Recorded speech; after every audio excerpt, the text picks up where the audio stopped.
జై శ్రీమన్నారాయణ. గురు పౌర్ణమి చాలా విశేషమైనటువంటిది. ఇది ఇటీవల సాయి భక్తి పెరిగిన భక్తులు గురు పౌర్ణమి రోజు బాబా వారు జన్మించారు అనుకుంటూ, ఇది ఇంతకుముందు లేదా అని కాదు, మా చిన్నతనాల్లో ఉపాధ్యాయులని పూజించేవాడు. మా దొడ్లో కాసినటువంటి కూరగాయలు, పండ్లు వారి వారి శక్తిని అనుసరించి తీసుకువెళ్ళి ఉపాధ్యాయుల చేతిలో పెట్టి నమస్కరించి ఆయన్ని వ్యాస భగవానుడిగా పూజించేవాడు. దీనిని వ్యాస పౌర్ణమి అంటారు. వ్యాసాయ విష్ణురూపాయ వ్యాసరూపాయ విష్ణవే నమో వై బ్రహ్మణదయ వాసిష్ఠాయ నమో నమః. భగవంతుడే ఒక్కొక్కసారి గురువు రూపంలో చేస్తూ ఉంటారు. అజ్ఞానం అనేటువంటి అంధకారాన్ని పారద్రోలి జ్ఞానం అనే వెలుగును ప్రసాదించేవాడు గురువు. అందుకే గురు పౌర్ణమి కొన్నిది మన వాళ్ళు ప్రత్యేకతలు పెట్టారు. మదర్స్ డే, ఫాదర్స్ డే, అన్ని డేలే. అవి ఎలా తయారైనాయి అంటే అప్పుడే పూజ చేసి మిగతా రోజులు వదిలేస్తున్నారు. తల్లిని, తండ్రిని, గురువుని, దైవాన్ని, వీళ్ళకి అసలు ప్రత్యేకమైన రోజు లేదు. అన్ని రోజుల్లో గౌరవించబడేటువంటి వ్యక్తులు వీళ్ళు. ఎందుకంటే గురువు అజ్ఞానం అనే అంధకారాన్ని పారద్రోలేశాడు, జ్ఞానం అనే వెలుగునిస్తున్నాడు, మోక్షానికి దారి చూపిస్తున్నాడు. ఇక్కడ నిన్ను ఒక గొప్ప చైతన్యాన్ని ప్రసాదించి నీకు ఒక సద్బుద్ధిని కలగజేసి, సత్ప్రవర్తనను కలగజేసి, ఒక మార్గాన్ని నియమిస్తున్నాడు గురువు. అక్కడ బ్రహ్మ ఆయన సృష్టికర్త, సాఫ్ట్వేర్ ఇంజనీర్. ఇంకా తర్వాత నీకు ఒక రక్షణనిస్తున్నాడు ఆయన మహావిష్ణువు. ఎందుకంటే ఆ గురువు చెప్పిన 4 మాటలు నేను ఇవాళ మీ అందరికీ చెబుతూ ఉంటే నా జీవనం సాగిపోతుందా లేదా? ఇక్కడ నాకు ఉద్యోగాన్ని ఇచ్చిన వాడెవరు? గురువే. ఆయన నారాయణ స్వరూపంలో ఆ 4 ముక్కలు నేర్చుకోకపోతే మీరెక్కడ వింటారు? కాబట్టి ఆ గురువు ఒక విష్ణువుతో సమానం.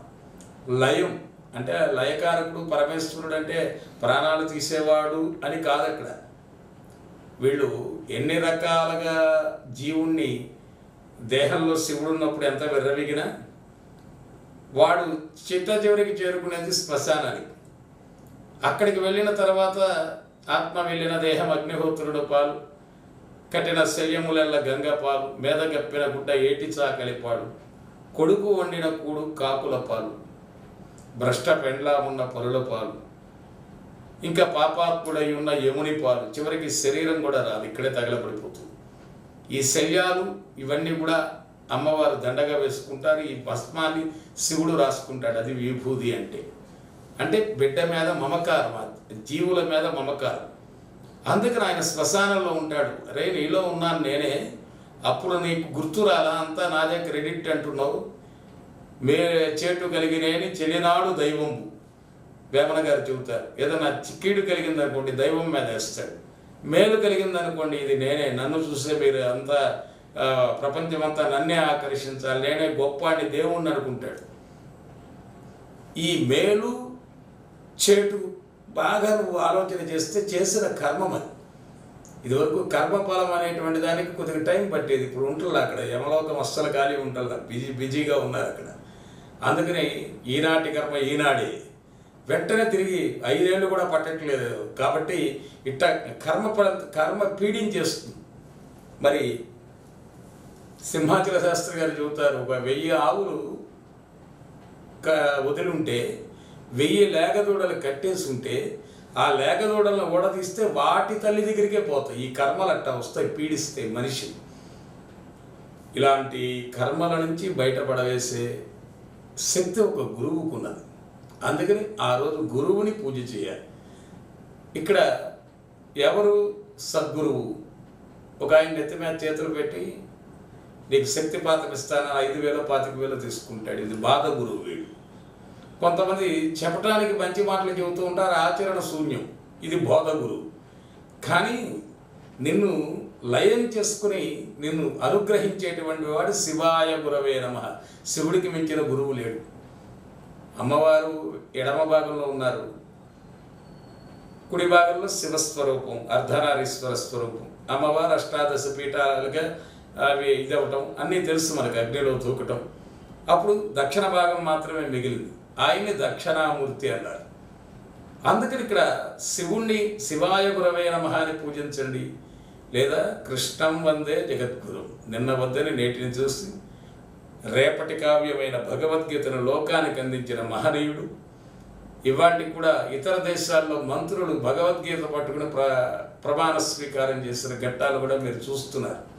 ప్రత్యేకించి మా మతంలోకి రండి అని ఎవరు అక్కడ అంటల్లా, భజన చేసుకుంటూ ఇస్కాన్ వారు ప్రపంచం మొత్తం తిరుగుతున్నారు, వీళ్ళ వెనక పడి వచ్చేస్తున్నారు, మారుతున్నారు అందరూ.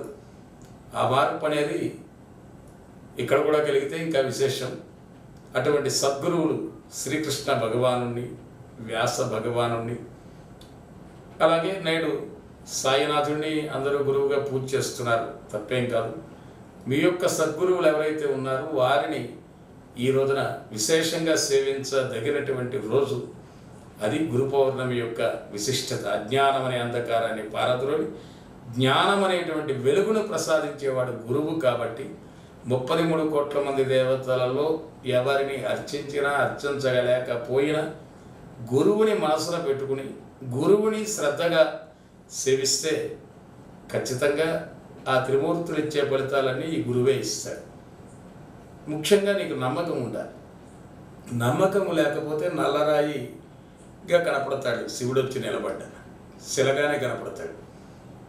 నమ్మకం ఉన్నది ఆ శిలలోనే భగవంతుడిని పూజ చేస్తున్నాం. ఇప్పుడు 33 కోట్ల మంది దేవతలని, ఇన్ని క్షేత్రాలు, భారతదేశం అంతా కూడా నేల క్షేత్రం. ఎక్కడ నీరు కనపడ్డా తీర్థమే. చూడండి, ఇన్ని తీర్థాలకి ఎక్కడ కనపడదు. అందుకని నమ్మకము అనేటువంటిది చాలా ప్రధానమైనది. ఆ నమ్మకం లేని గజేంద్రుడికి 1000 ఏళ్ళు పట్టింది ఉన్నాడో లేడో అనే అనుమానంతో పూజలు చేస్తే. ఇతఃపరం మెరుగానే ఆ చివరికి తెచ్చుకున్నాడు, వెంటనే బయలుదేరి వచ్చాడా లేదా భగవంతుడు. కాబట్టి సద్గురువులని మనం సేవించాలి. అందుకే వైష్ణవ సాంప్రదాయంలో కూడా అడియేన్ దాసుని, అడియేన్ నీ పాదమే నాకు శరణాగతి అని వేడతారు. ఎందుకంటే మకరి వచ్చి గట్టిగా పట్టుకుంది గజేంద్రుడిని. అదేం ఆహారం కోసం వచ్చిందేం కాదు. గజేంద్రుడు స్తోత్రాలు చేస్తున్నాడు నారాయణమూర్తిని, అంటే గురువు చక్కని ప్రవచనాలు చెబుతున్నాడు.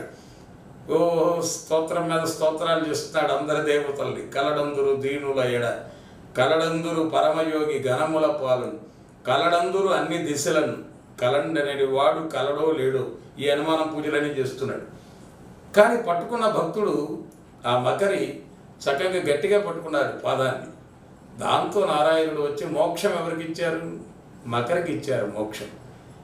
ఈ స్తోత్రాలు చదివినవాడు మళ్ళీ వెళ్ళాడు, సంసారంలోకి వెళ్ళిపోయాడు. అందుకని సద్గురువులని అలా పట్టుకోవాలి, సద్గురువులని అలా సేవించాలి. ఇవాళ సద్గురువులు మనకి అడుగడుగున అందరూ అని చెప్పలేం, కానీ ఒక చిరంజీవి స్వామి వారు, ఒక పూజ్య శ్రీ గణపతి సచ్చిదానంద స్వామీజీ వారు, ఇంకా సద్గురువులు చాలామంది కనపడతారు. మీరు అటువంటి పెద్దలని, లేదా నీకు విద్య నేర్పినటువంటి ఒక గురువుని, లేదా నీకు ఒక మార్గ నిర్దేశం చేసినటువంటి వారు. అందుకే మెకానిక్లో మాట్లాడుకుంటూ ఉంటారు, హలో గురు బాగున్నావా అని. అంటే ఏంటి, వాడి దగ్గర వీడు నేర్చుకున్నాడు, దానికి ఆ గురు శబ్దం అక్కడ ఉపయోగించాడు. అజ్ఞానం అనే అంధకారాన్ని పారద్రోలేది, జ్ఞానం అనే వెలుగునిచ్చేది ఒక గురువే. అటువంటి సద్గురువే త్రిమూర్త్యాత్మక స్వరూపుడు.